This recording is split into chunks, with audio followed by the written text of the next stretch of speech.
Muy buenas noches. Para dar inicio a esta exposición, quisiera presentar al expositor que nos acompañará el día de hoy. Su nombre es Ricardo Abello, es psicólogo y magíster en psicología clínica de adultos de la Universidad de Chile, psicoanalista, miembro de la Asociación Mundial de Psicoanálisis, de la Nueva Escuela Lacaniana y de la Escuela de Orientación Lacaniana.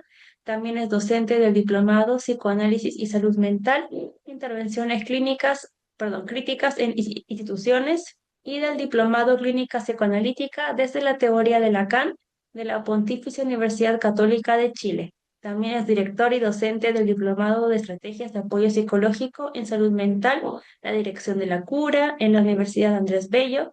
También es director y docente del postítulo Clínica Psicoanalítica de Orientación Lacaniana, psicólogo clínico en el Hospital Padre Hurtado y en Red GESAM, además de ser supervisor de equipos de salud mental en el COSAM de La Pintana, Hospital del Trabajador y Hospital Marchihui.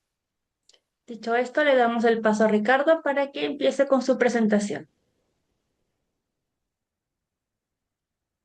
Bien, muchas gracias, Mari. Comparto el PPT desde mi computador, ¿cierto? Sí, Sí, perfecto. Bueno, muchas gracias a todos por la asistencia. Voy a hacer una pequeña aclaración de mi currículum. Muchas de esas cosas las fui, de lo que allí se dice fue, ¿no? Porque si yo hiciera todo eso en un tiempo actual, el día tendría que tener unas 48 horas más o menos. Así que son cosas que he hecho a lo largo de estos años, digamos, de trabajo. Em, Bien, como comentaba Mari, este es un seminario que está enmarcado en el contexto de la presentación y el lanzamiento del diplomado sobre Freud que estamos llevando adelante con ADIPA. Y me han pedido que realice este seminario con el objetivo de ir instalando, ¿no? Un espacio de reflexión, de discusión, de conversación sobre la actualidad de Freud en la medida en que estamos hablando de un autor eh, cuyos aportes tienen ya prácticamente 100 años, ¿no? Eh, y probablemente muchos de los aquí interesados han escuchado en más de una ocasión de parte de alguien que dice cosas como Freud, y eso está obsoleto, eso cómo va a seguir vigente, incluso lo tienen un poco funado algunos movimientos progresistas contemporáneos. Em, la verdad es que Freud es prácticamente el inventor de la psicoterapia, por lo tanto hay muchas de sus ideas que no solamente siguen vigentes, sino que en realidad penetraron y impulsaron eh, el desarrollo de incluso otras corrientes psicoterapéuticas, ¿ya? Por lo tanto, lo que nosotros vamos a hacer tanto en el diplomado y acá en una suerte de laboratorio, de este seminario, es justamente tratar de demostrar o tratar de poner en circulación la manera en que la forma que tuvo Freud de entender la clínica, es decir, de entender la manera de tratar el sufrimiento psíquico, abrió, zanjó, eh, generó surcos, digamos, por los cuales hasta el día de hoy podemos circular en el trabajo psicoterapéutico, ¿ya? Por eso la idea de hoy es proponerles una matriz, un modelo de las cuatro o cinco ideas fundamentales de Freud, ¿no? Eh, que de alguna manera contienen todo el armatoste de la teoría psicoanalítica, ¿m? Para luego discutir un par de puntos relacionados con la actualidad de la práctica clínica y con cómo algunas de esas nociones que forman parte de lo que le estoy proponiendo llamar la matriz conceptual de la clínica freudiana, si bien hoy día no están del todo presentes, no están presentes de la misma manera que en la época de Freud, siguen siendo capaces de articularse para explicar la intervención psicoterapéutica, ¿no? Ese es más o menos el plan del día de hoy. Voy a proyectar mi PPT.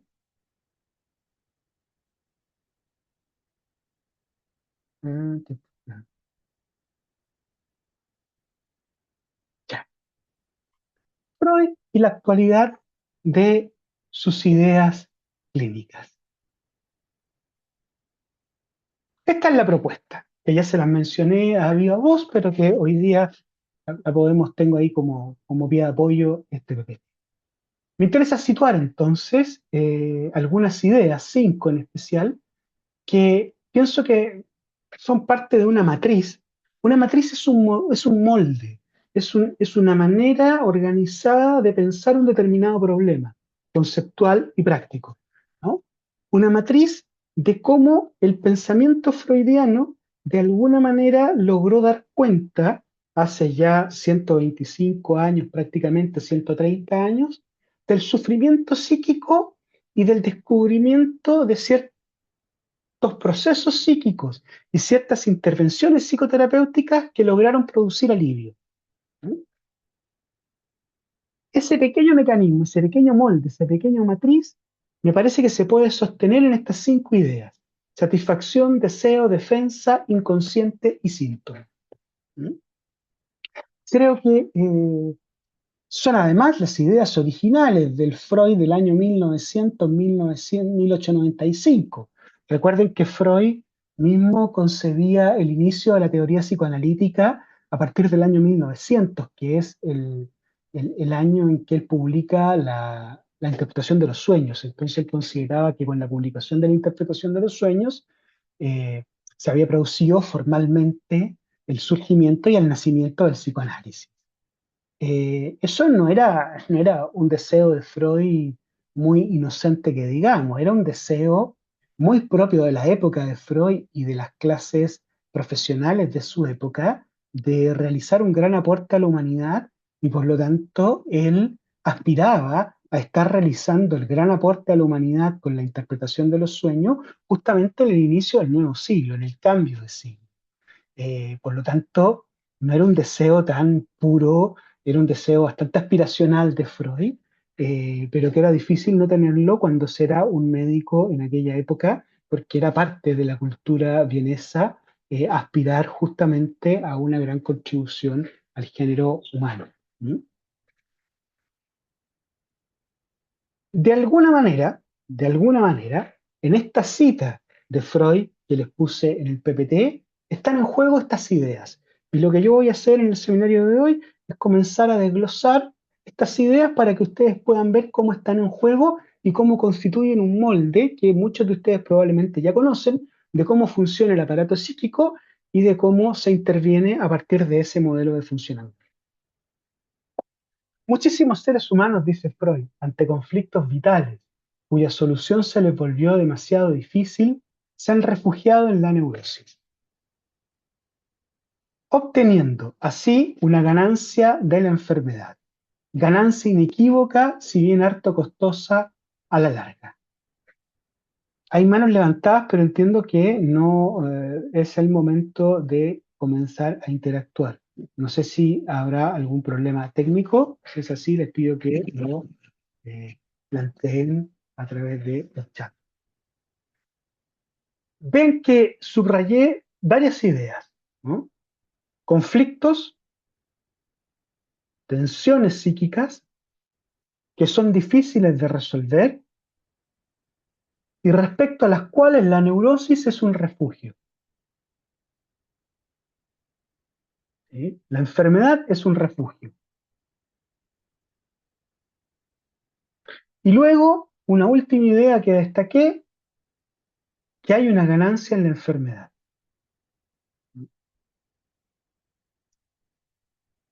Déjame ver el chat.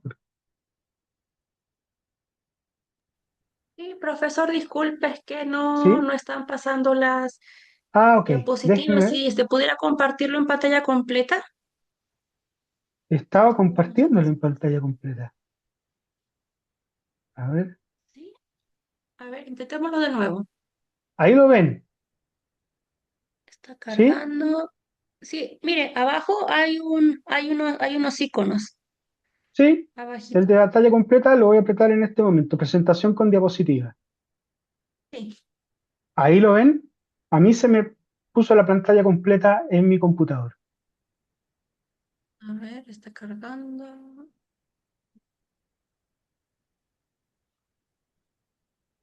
No lo vemos así. No. Y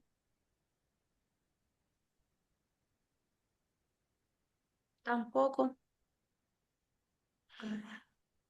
ahí lo ven, ¿no? Ahí está compartiendo pantalla.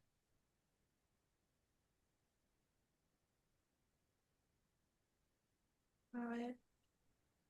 Mm. Y si lo comparto yo y usted me dice cuándo Bueno, pasar a porque la primera vez siguiente. que tengo este problema, digamos, doy clases con mi Zoom permanentemente y no había tenido esta dificultad. Voy a dejar de compartir entonces.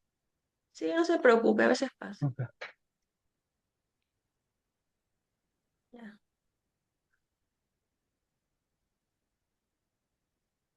La siguiente era donde Siguiente yo era donde yo estaba. estaba. Ahí sí. Ahí. Ya. Me Sí, ahí avisa se ve cuándo paso a la perfecto. siguiente. Ok. Retomo con la idea entonces que estaba desarrollando, ¿no? Una idea de neurosis, que era la patología con la que trabajaba preferentemente Freud, en donde se trataba de conflictos vitales respecto a los cuales el sujeto no podía resolverlos y la neurosis, es decir, la patología, el sufrimiento, el dolor, operaba como un refugio. Y esto es muy interesante y muy importante para entender la matriz clínica de Freud, es que hay una ganancia de enfermedad. Es decir, que estar enfermo, sufrir, tener un malestar, aporta algo. No sabemos qué, pero aporta algo. Ya vamos a hablar de qué es lo que aporta, ¿no? Vamos a la siguiente diapositiva, por favor, Mari. Bien, voy a desmenuzar cada una de las ideas y me voy a basar para ello en una o varias citas de Freud. La primera es la idea de satisfacción. Freud siempre contó con la idea de que en el aparato psíquico existen instancias que son las pulsiones que buscan satisfacerse, a las cuales en ocasiones, cuando dicha satisfacción puede traer un conflicto, se les destina a la represión. Sin embargo, de igual manera, dichas instancias se satisfacen. Eso tiene que ver con la ganancia de enfermedad. Es que la enfermedad y el síntoma de alguna manera termina dando satisfacción a lo reprimido. Esta idea es muy importante, por eso fue la primera que puse, ¿no? Vean esta cita de Freud. La pulsión reprimida nunca cesa de aspirar a su satisfacción plena, que consistirá en la repetición de una vivencia primaria de satisfacción. Todas las formaciones sustitutivas y reactivas y todas las sublimaciones son insuficientes para cancelar su tensión acuciante y la diferencia entre placer de satisfacción hallado y el pretendido engendra el factor pulsionante que no admite aferrarse a ninguna de las situaciones establecidas, sino que, en palabras del poeta, acicatea indomellado siempre hacia adelante. ¿Por qué tomé esta cita para representar esta idea? Porque la idea de satisfacción en Freud no es una idea de alcanzar una felicidad absoluta y total, sino más bien es una idea de disminuir una tensión interna del psiquismo que causa malestar, que causa displacer. Por lo tanto, la pulsión que representa esa tensión interna va a encontrar la manera de aparecer, va a encontrar la manera de obtener dicha satisfacción. Y lo va a hacer a través del síntoma, fundamentalmente del síntoma y las formaciones del inconsciente que tienen funciones similares a las del síntoma. Entonces uno podría decir, una idea fundamental del molde conceptual de Freud es que el aparato psíquico siempre va a tender a satisfacerse, sufra de ello o no sufra de ello. ¿Sí? Entonces la pregunta sobre la actualidad La voy a aplicar en estos términos, ¿no? En la época de Freud o en el modelo freudiano original, el problema era una pulsión busca satisfacerse, se le niega dicha satisfacción y se la reprime.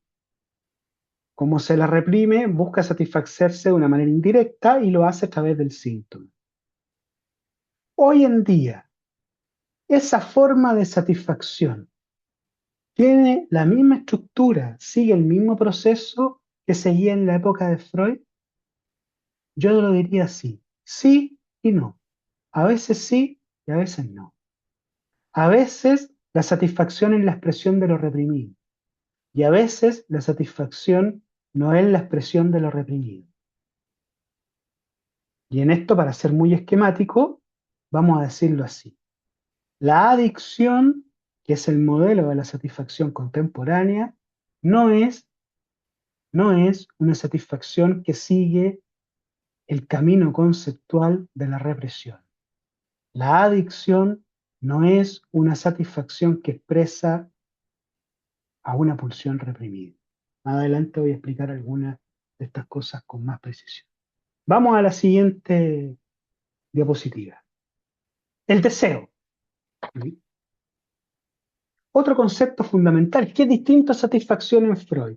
Freud tiene dos conceptos, deseo y satisfacción por un lado. Satisfacción tiene que ver con la pulsión, el deseo es otra cosa. Esta es una cita un poquito larga, pero a mí siempre me gusta trabajar con citas de Freud eh, porque nos permiten captar muy bien qué está queriendo decir. Un componente esencial de esta vivencia es la aparición de una cierta percepción, la nutrición en nuestro ejemplo, cuya imagen némica queda de ahí en adelante asociada a la huella que dejó en la memoria la excitación producida por la necesidad.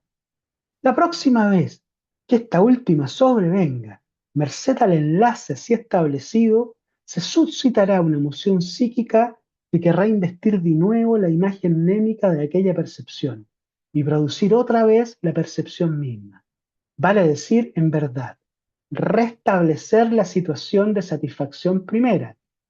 Una emoción de esa índole es lo que llamamos deseo. La reaparición de la percepción es el cumplimiento del deseo. El camino más corto a este es el que lleva desde la excitación producida por la necesidad hasta la investidura plena de percepción.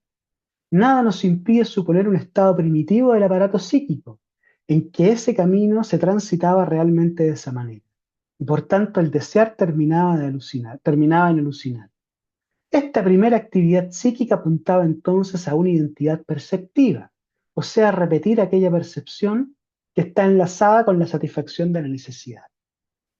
Con esta cita yo podría hacer un diplomado entero, así que no pretendan entenderla de manera completa. ¿Cuál es la idea que les quiero transmitir acá?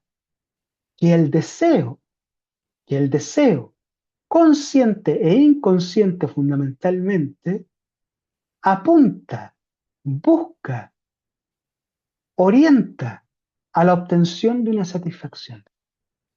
Se fijan que inmediatamente acá estoy diciendo que una cosa es la satisfacción y otra cosa es el deseo, y que incluso el deseo apunta a la satisfacción. Si nosotros podemos desear, por decir algo, eh, un determinado objeto, comprar una determinada prenda de ropa, ¿sí? Y la estamos deseando y pasamos meses ahorrando porque estamos deseando adquirir ese objeto.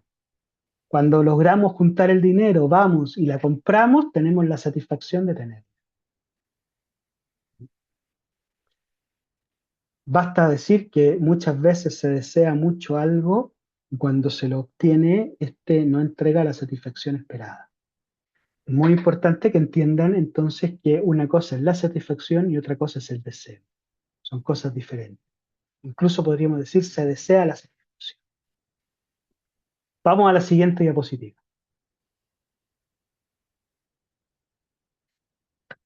Tercera idea fundamental, y esta cita la voy a usar para defensa, síntoma e inconsciente, va a ser la misma.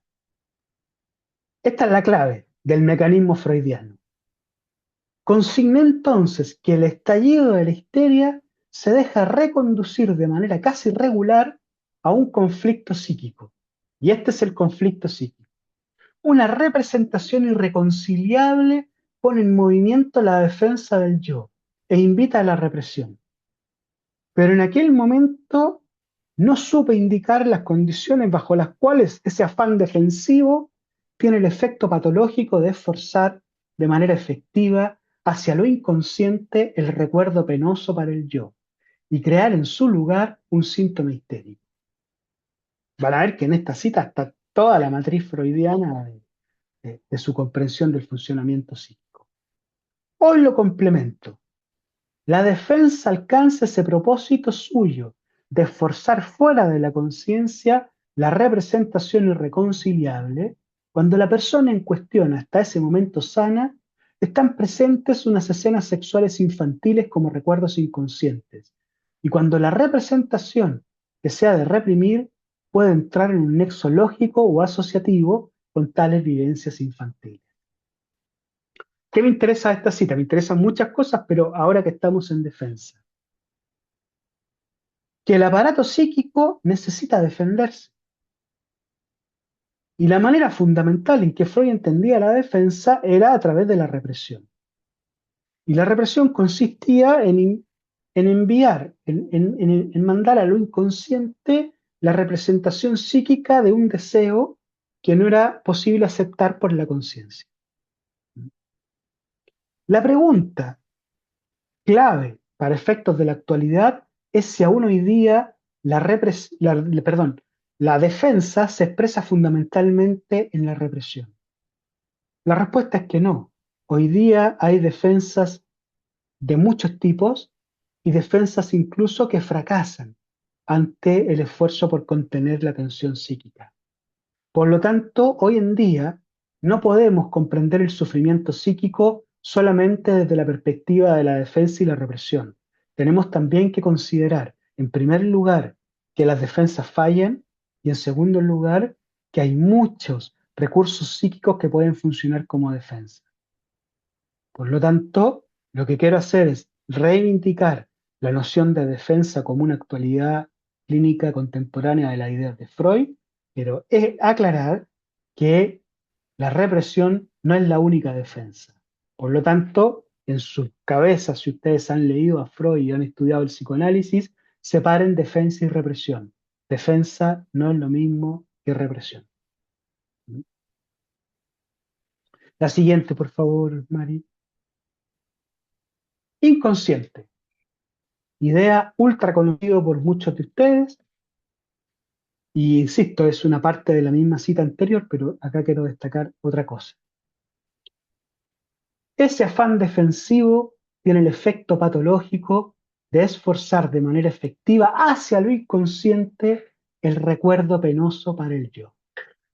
¿Qué me interesa destacar acá? Que en el origen de la conceptualización freudiana, lo inconsciente estaba constituido por recuerdos, ideas, pensamientos, representaciones, imágenes. Y el tratamiento psicoanalítico consistía en lograr que el paciente recordara, lograr que el paciente hiciera consciente esa representación reprimida. Ese concepto de inconsciente como un saco de representaciones psíquicas, de recuerdos psíquicos, de ideas, de pensamientos, ¿sigue vigente? Sí, pero no del todo. ¿A qué me refiero con esto? Con que es cierto que hay muchos aspectos de lo inconsciente que siguen operando de esa manera, pero también hoy día hay una dimensión de lo inconsciente que no está presente bajo la forma de la represión. Porque la represión implica el desalojo de la conciencia de algo representado, de una representación. Hoy día hay una presencia de lo inconsciente, incluso diría de la Satisfacción inconsciente que se hace presente haciendo sufrir a los sujetos bajo la forma de lo no pensado, bajo la forma de lo no representado, bajo la forma de lo que no tiene representación. Y es también algo que merece ser llamado inconsciente, pero lo diría así, un inconsciente que no está del lado de lo reprimido, sino del lado de lo no representado. Una satisfacción inconsciente que no está articulada a la representación y que por lo tanto no puede estar reprimido.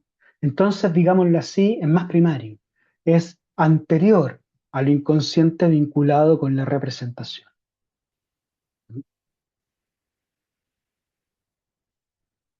Siguiente diapositiva. Ya voy a hacer un pequeño resumen de todo esto que he estado diciendo. El síntoma. En la misma cita, se darán cuenta, así que voy a leer solamente la frase que me interesa. Esforzar, de manera efectiva, esforzar hacia lo inconsciente el recuerdo penoso para el yo y crear en su lugar un síntoma histérico. Es decir, el síntoma, aquello de lo que uno sufre y que va a trabajar en el análisis, está en el lugar del recuerdo reprimido. Se mantiene conectado con el recuerdo reprimido.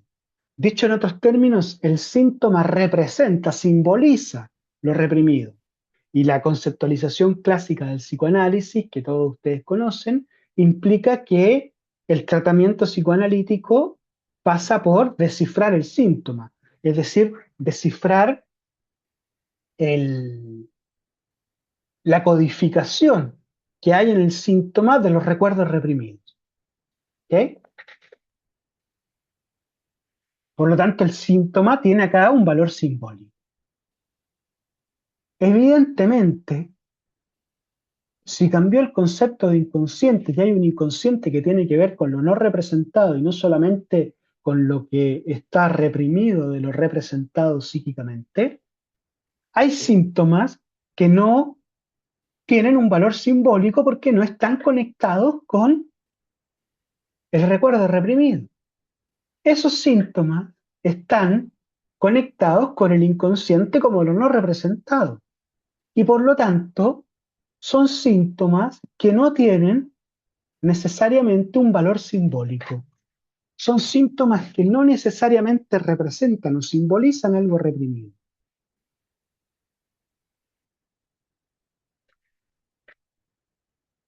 Por supuesto que la pregunta que cae de cajón clínicamente hablando es ¿qué carajo hacemos con un síntoma que no es descifrable a través de la palabra?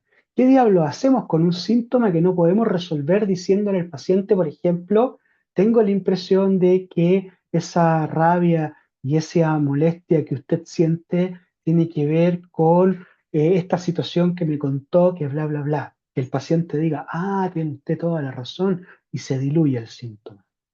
¿Cómo trabajamos con los síntomas que no tienen ese estatuto? ¿No? Algo de eso voy a decir en el próximo seminario que voy a dar en el mes de abril sobre la interpretación y cómo de alguna manera hay también una actualidad de la interpretación freudiana que tiene que ver incluso con atribuirle a los síntomas, ¿no?, la dimensión del deseo, introducir en estos síntomas contemporáneos que no tienen valor simbólico un deseo allí presente. Es uno de los desafíos clínicos contemporáneos. Gracias, me interpretó Mari que íbamos a pasar a la siguiente.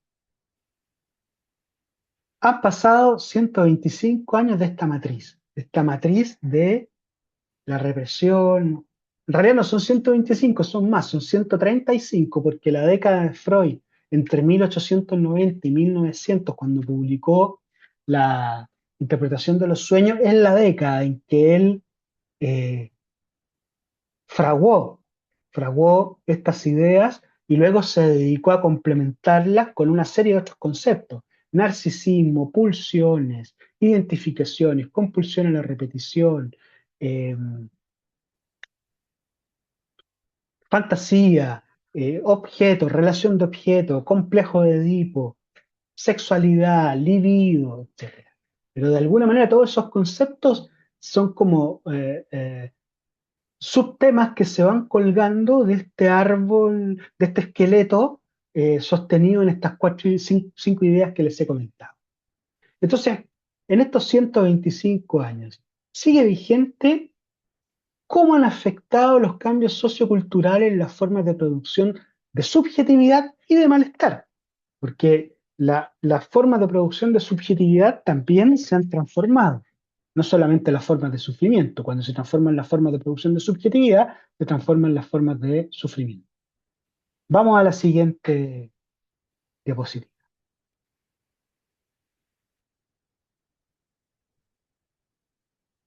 Ahí sí.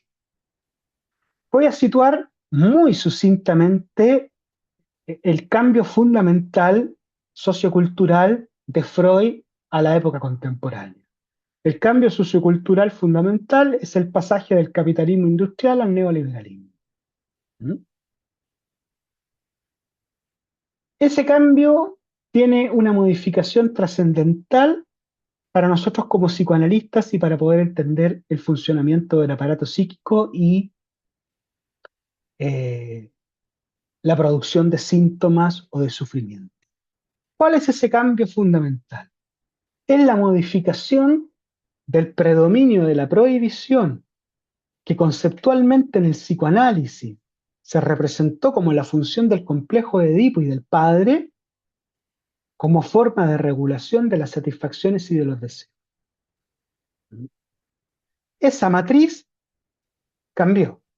De hecho, en la época de Freud, eh, yo que a propósito de construir este diplomado que tiene como en realidad antecedente un trabajo de ya varios años en un libro sobre Freud, he estado estudiando bastante de las circunstancias socioculturales de Viena de la época, y yo tenía un prejuicio que a lo mejor muchos de ustedes también tienen, ¿no? Y es que esa época victoriana era una época de mucha represión, de mucha prohibición sobre la sexualidad, no era muy liberal, ¿no?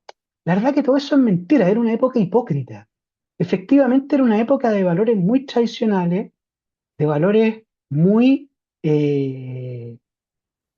pacatos, diríamos, ¿no?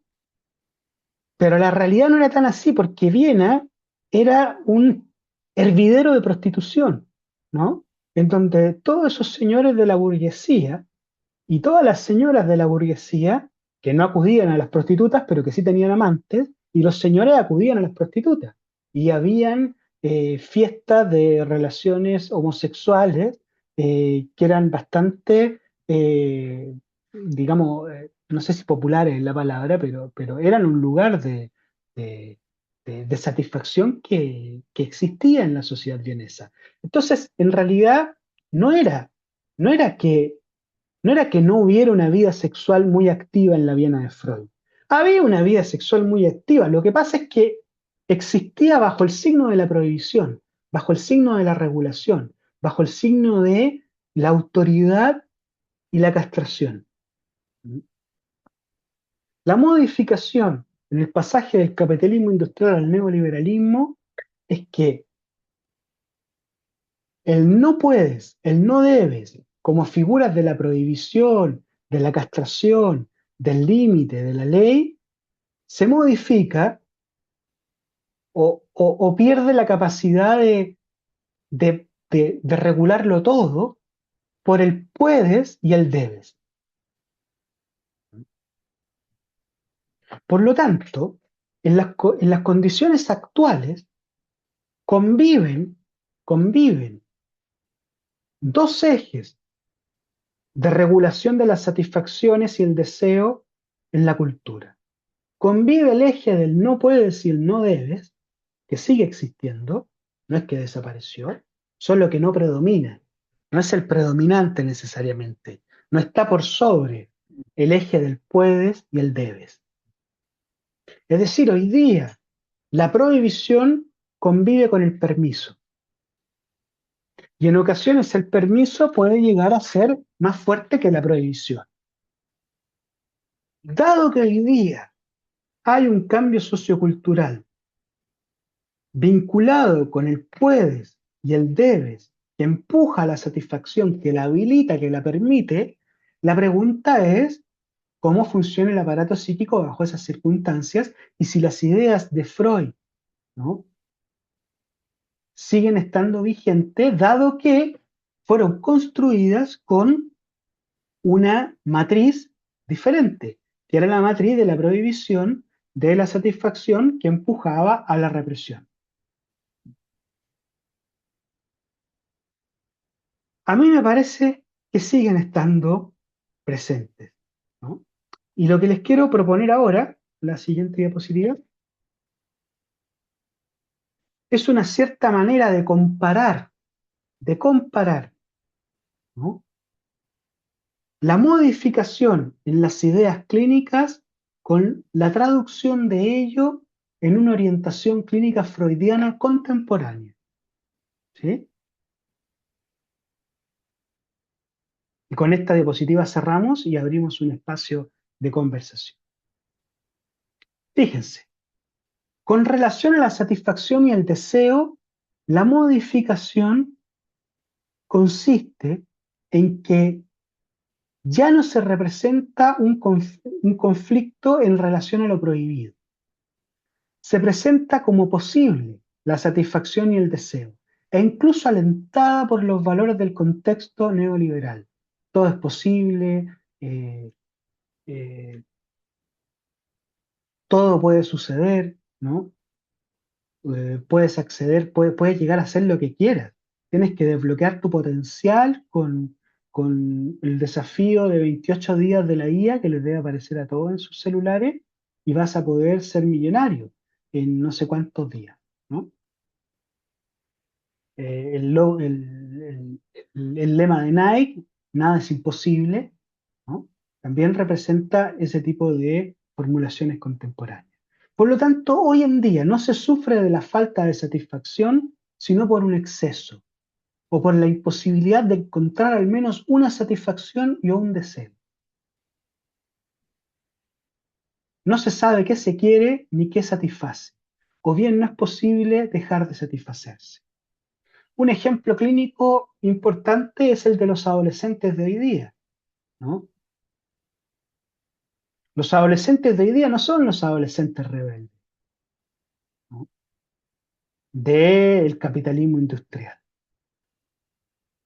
Los adolescentes de hoy día, o el síntoma del adolescente de hoy día, además de la angustia, la depresión y la impulsión, es más bien no saber lo que quiere. El adolescente de hoy día no tiene el problema de hace 30 años que era yo quiero A y mis padres y la sociedad no me deja acceder a A, ¿no? El adolescente de hoy día no sufre de lo que sufría el adolescente de The Wall de Pink Floyd, ¿no?, que era el sistema prohibitivo, la sociedad disciplinaria, diría. El adolescente de hoy día sufre de que todo es posible y en ese contexto no sabe lo que quiere. Por lo tanto, la orientación clínica freudiana, ¿no?, va a tener que ver con poder acompañar al paciente a encontrar, descubrir o incluso inventar un deseo y una satisfacción.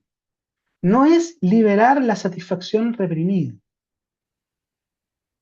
¿no?, es poder construirse un deseo y una satisfacción, localizarla, situarla, apuntar a ella. La defensa, ¿cómo se modifica?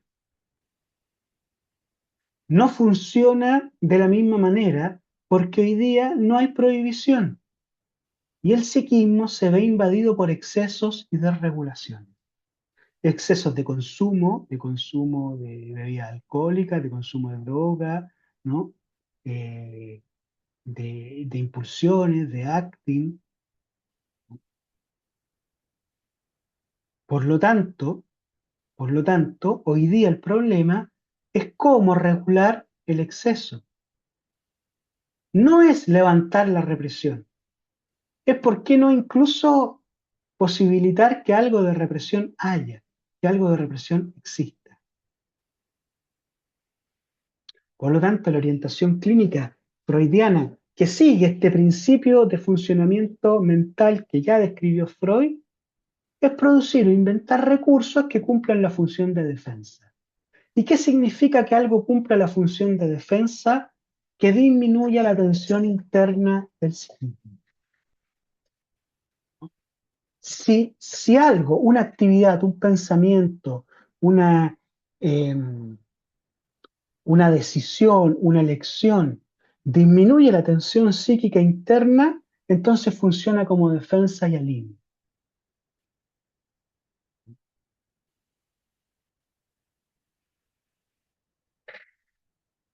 No, nuestro trabajo no es necesariamente levantar la defensa, que era la represión. Hoy día incluso tiene que ver trabajar a favor de la defensa. No es lo mismo que la represión, pero sí a favor de la defensa. El inconsciente no se presenta desde lo reprimido, por lo que el desciframiento de los sentidos simbólicos no es la vía de acceso privilegiada. Se presenta como la presencia de satisfacciones y pulsiones, no representadas, no pensadas y no escenificadas en imagen.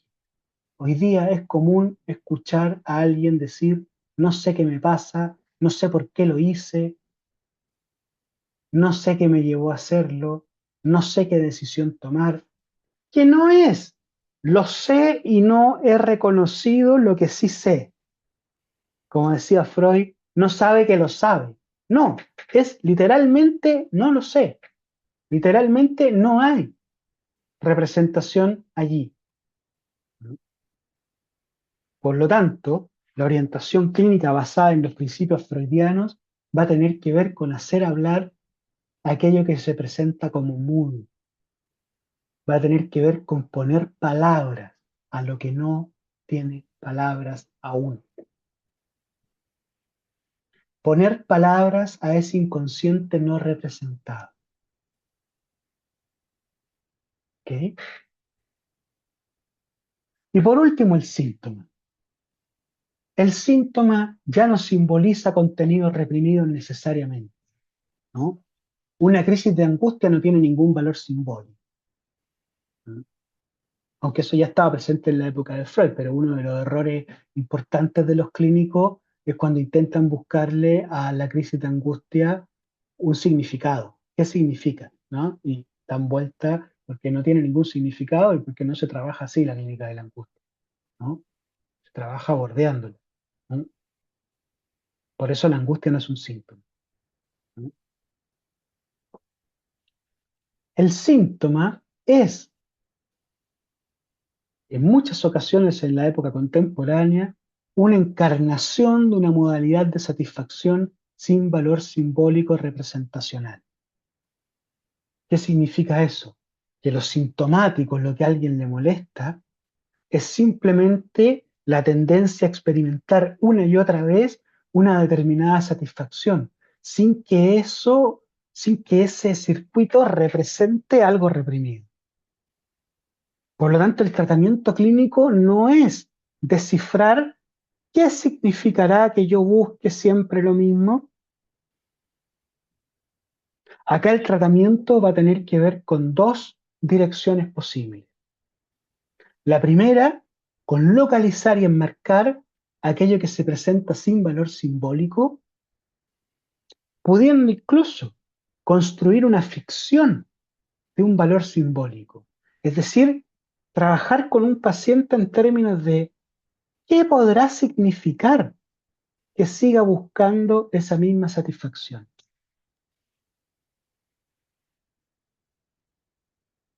Pero no es que lo vamos a descubrir porque está reprimido, es que lo estamos inyectando, que lo estamos alentando, que lo estamos haciendo crecer, ¿sí?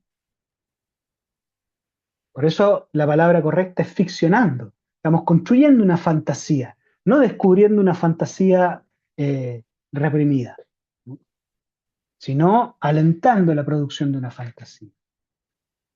Y por último, o la segunda orientación clínica importante, es que si ustedes recuerdan, dije al inicio de que el síntoma tenía una ganancia de enfermedad. ¿Por qué? Porque el síntoma permitía una determinada forma de satisfacción.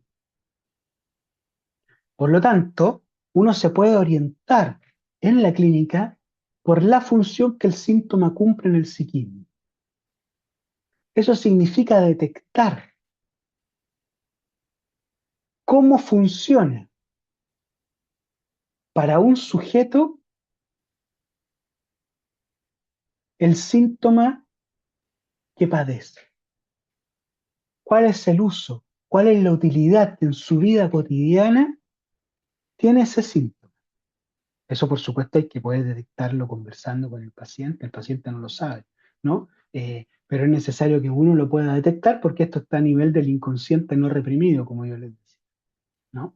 Por lo tanto, en la manera en que podemos detectar el uso y la utilidad, ¿qué va a ocurrir? Que vamos a poder elevar el síntoma a un cierto estatuto de defensa y vamos a poder ver cómo el síntoma, dándole tal vez una vuelta en el trabajo analítico mismo, puede permitir mantener alejadas o disminuidas, ¿no? las, los excesos de satisfacción que invaden el aparato psíquico y que no pueden ser regulados bajo la forma de la represión o los mecanismos psíquicos que eran típicos de la época edípica. ¿Mm? Bien, dejaría hasta acá. Eh, no suelo estar acostumbrado a hablar tan poquito tiempo, así que tuve que hacer un esfuerzo de síntesis, eh, porque me di cuenta mientras preparaba este seminario que estaba pensando en una clase de 2 horas. Y después tomé conciencia que era una clase de mucho menos tiempo, así es que traté de hacer una síntesis y transmitirle esto de la manera más esquemática posible. Así es que eh, tenemos tiempo para conversar y probablemente más de alguna pregunta a usted me va a permitir desarrollar algún, algún tema. ¿Mm?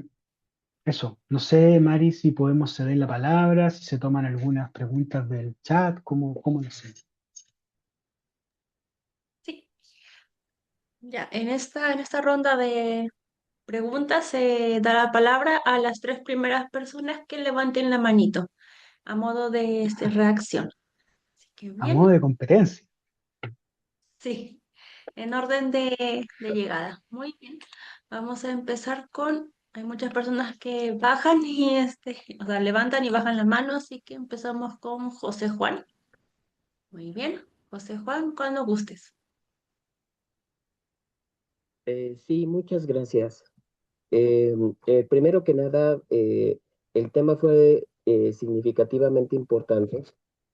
Creo que realmente en la actualidad las teorías de Freud siguen teniendo, bueno, su teoría, su pensamiento y por supuesto su información es significativamente importante en la actualidad, ya que se sigue tomando como base, bueno, en la época contemporánea, se sigue tomando como base precisamente para poder obtener aún más información al respecto del paciente. Pero bien, la pregunta que tengo en sí es la siguiente. Si hoy contamos con avances en neurociencia y psicología cognitiva, ¿de qué manera el concepto freudiano, perdón, de inconsciente sigue siendo útil para comprender los síntomas psíquicos en la clínica actual? Sí, muy buena pregunta.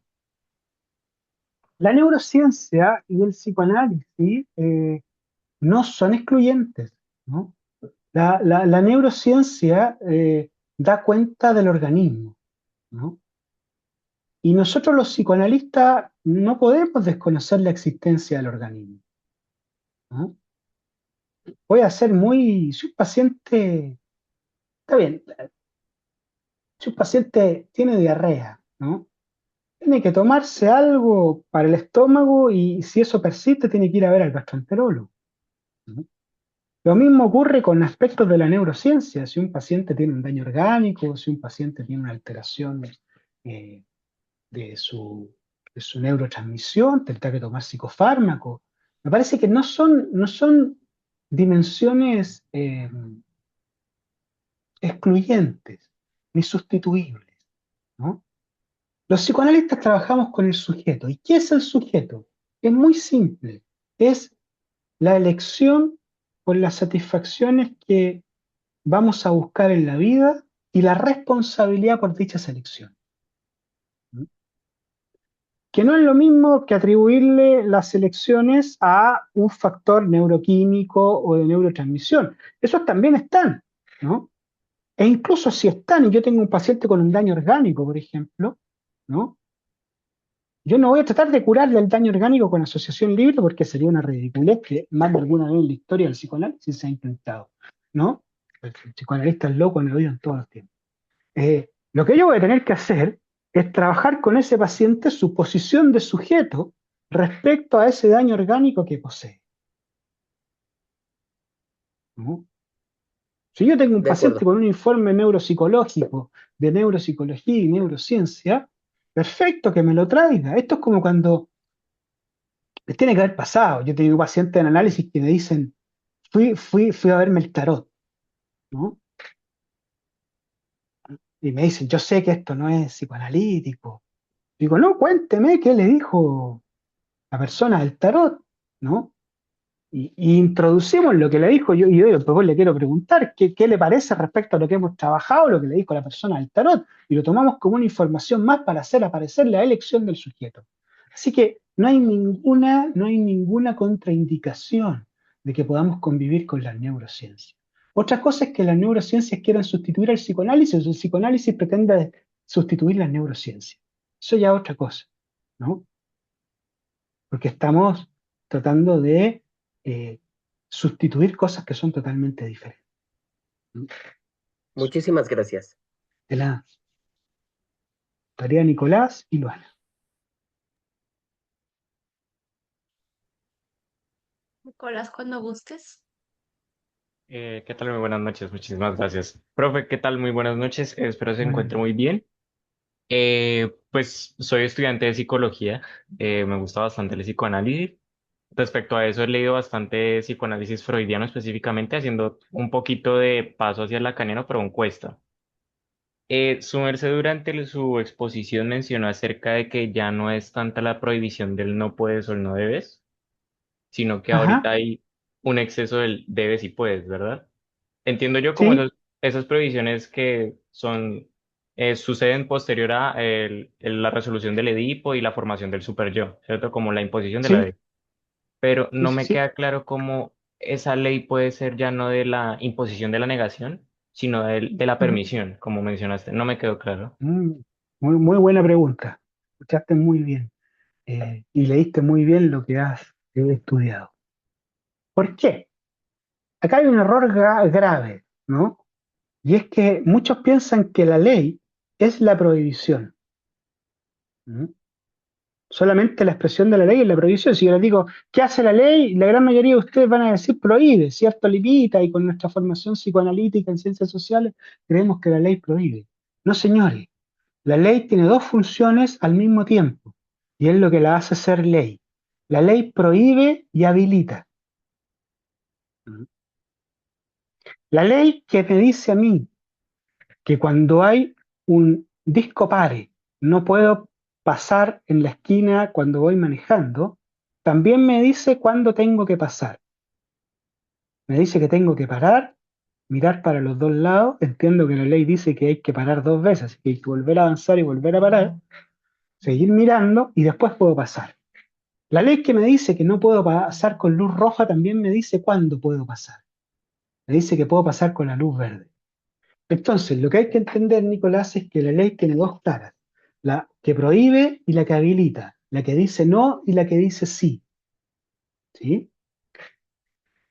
Y la función del super yo, que tú trajiste a colación, en Freud tiene esas dos funciones.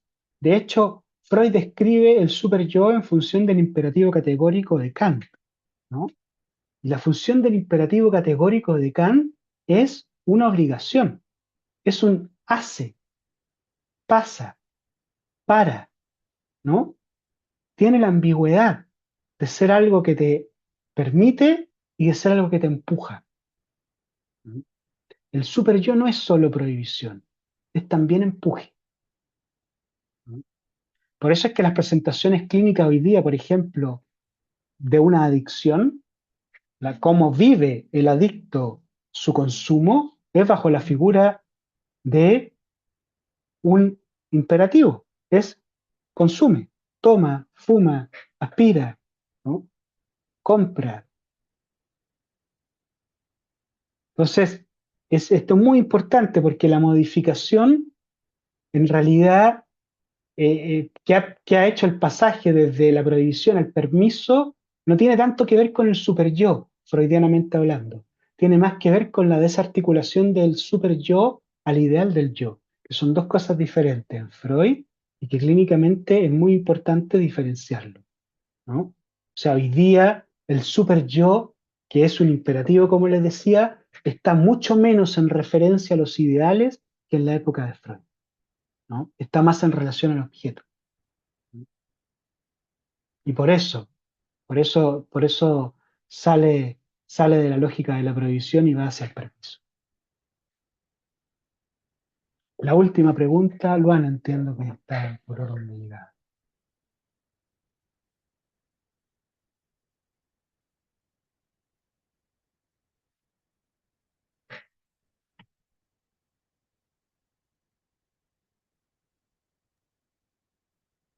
Luana, le ¿No? estoy activando el micrófono por si estás ahí. Ah, ok. Ay, sí, muchas gracias. Sí. Buenas noches. Bueno, aquí ya es de Bueno, noche en Santiago de Chile. Un gusto, profesor Ricardo, haber estado en el seminario. Yo acabo de terminar la carrera de psicología, soy egresada a espera de mi título. Ojalá no se demore mucho en dármelo, quiero atender ya. Mi pregunta va muy en línea con lo último que había estado planteando. Desde puedes, debes, ¿será que el super yo al final deja de tener este ideal del yo centrado en lo punitivo, en lo que era lo victoriano, y avanza algo del ideal del yo, haciendo que la defensa, déjame ver si entendí bien, como que la defensa hace que esta presión del deber ser sea más como tolerable? Al final, esta defensa, ¿contra qué está luchando? Cuando usted mencionó que debíamos, en algunas ocasiones con los pacientes, apoyar esta defensa, no necesariamente represión como tal, sino las distintas defensas que pueden haber en ello. O sea, al final es el alivio dentro de esta exigencia de ser algo en vez de no hacer algo. ¿Por ese lado va? ¿O quizá entendí muy mal lo de la defensa? no, es que hay, Muchas hay gracias. varias, hay varias maneras Luana, de pensar lo que estás planteando. A ver, primero la defensa. La función de la defensa en Freud es administrar y disminuir la tensión psíquica. Eso responde a lo que él consideraba la relación entre el principio del placer y el principio del displacer. Y es que como aparato como funcionamiento basal del aparato psíquico, el displacer es el aumento de tensión interna y el placer es la disminución de la tensión interna.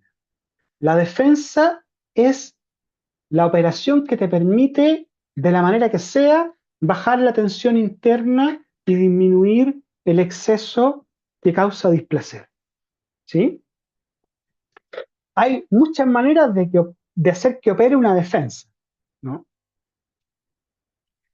Podríamos decir que un super yo articulado a un ideal del yo era una manera edípica de hacer operar la defensa, ¿no? Y esa manera edípica suponía que el imperativo, ¿no? Que podía ser el debes, el para, el sigue, el estudia, estaba articulado a un ideal. ¿Qué es un ideal? Un ideal es un punto al que se aspira de manera trascendental por parte del sujeto y que pone la satisfacción en una temporalidad trascendental, es decir, que está más allá de la experiencia y el momento actual.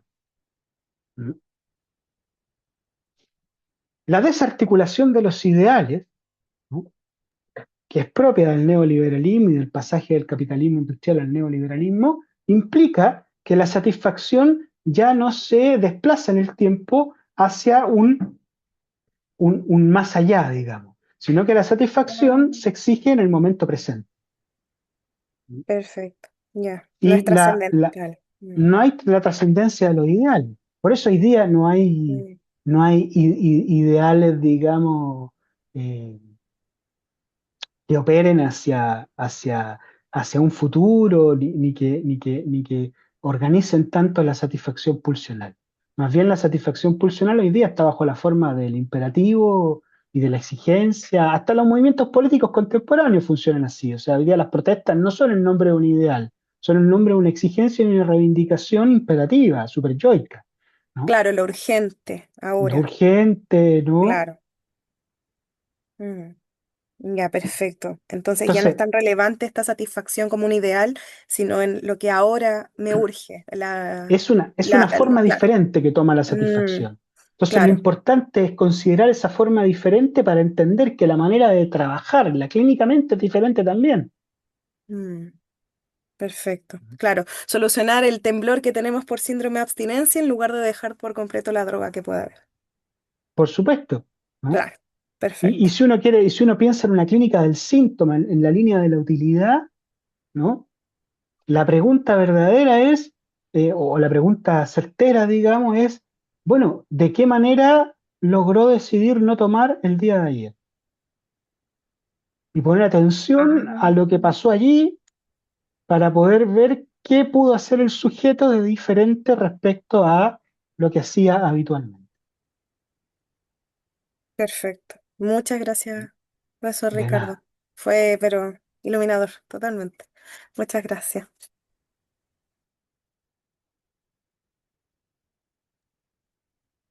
Muy bien. Muchas gracias a todos por Vale. su participación. Y ya para ir finalizando, Ricardo, aparte de agradecerle por su presentación, también le invito a dar algunas palabras finales para dejar invitados a los participantes al diplomado. Bueno, gracias a ustedes por el interés. Vi que hay 279 personas. Eh, a mí, cuando veo estas cosas, a mí me da la risa de los que dicen que el psicoanálisis está pasado de moda, está obsoleto. Esa es una gran mentira, ¿eh? No la crean. Digan siempre los números, ¿no? Eso no es tan así. Eso, a ver, invitarlos. ¿Qué es lo que es el diplomado? El diplomado es un recorrido ambicioso por gran parte de la obra clínica y técnica de Freud, ¿ya? El diplomado tiene varios módulos que ustedes pueden revisar después en la página de ADIPA, pero vamos a revisar en primer lugar todos los conceptos claves de Freud, las ideas clínicas, como me gusta llamarle a mí. Vamos a revisar después la técnica, es decir, todos los escritos sobre técnica de Freud, la interpretación, la transferencia, todo lo que Freud dice. ¿Mm? Dentro de los conceptos vamos a ver narcisismo, interpretación, compulsión a la repetición, inconsciente, represión, fantasía, etc. ¿No? Vamos a revisar toda la parte técnica de Freud. Luego vamos a revisar también los casos clínicos más relevantes de Freud. Dora, hombre de los lobos, hombre de las ratas, caso Schreber. Y también vamos a revisar algo que para mí es una joyita y un gusto que me dio al diseñar este diplomado, que vamos a tener 3 clases de estudio de testimonios de pacientes de Freud. Son muy difíciles de encontrar los libros, a ver, no son tan difíciles, son difíciles de encontrar los libros materiales, pero están por ahí en Scribe, en internet, uno logra descargarlos. Así que hay 3 testimonios que andan dando vuelta de pacientes. Y también vamos a dedicar un módulo más pequeñito a los textos sociológicos de Freud. Vamos a revisar las ideas del malestar en la cultura, Totem y Tabú, y psicología de las masas y análisis del yo. Y también vamos a tener 2 clases, 3 clases no más, de una cierta lectura sociocultural o de historia social del psicoanálisis para poder reflexionar críticamente sobre el lugar de Freud en el desarrollo de la cultura occidental. ¿Ya? Es ambicioso, es panorámico, pero también es preciso, también es localizado, ¿no? Es decir, que en realidad es un diplomado que les va a permitir tener una visión panorámica en 5 meses del gran aporte de Freud a el psicoanálisis y a la cultura occidental, y desde ahí, por supuesto, complementar su trabajo si ustedes deciden una línea lacaniana, kleiniana, winnicottiana, greeniana, en el estudio del psicoanálisis, van a contar ya con una buena base y una buena orientación en torno a los planteamientos de Freud, ¿ya? Eso es a grandes rasgos el diplomado que estamos proponiendo. Vale, muchas gracias, profesor, por su Gracias. presentación Muchas gracias a de todos por el interés.